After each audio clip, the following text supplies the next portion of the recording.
Welcome to Crazy Tech. Apple just released a new generation of their devices, including the new iPhone 14 lineup on September 7th. Here are the highlights.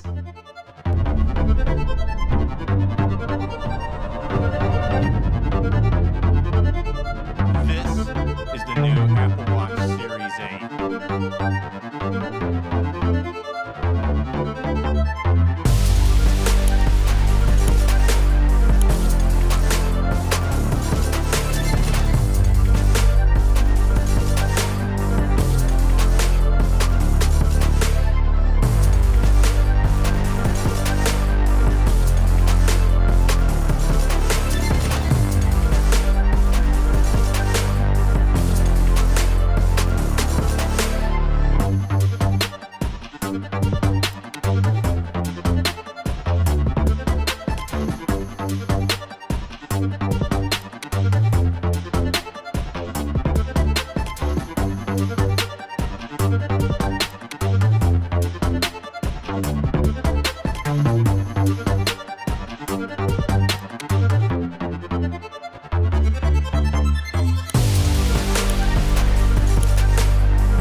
That's it for today. Don't forget to press that like button and let us know which of these you like the most in the comments. For complete in-depth reviews and features, subscribe to our channel and ring the bell icon, and we'll see you in the next video.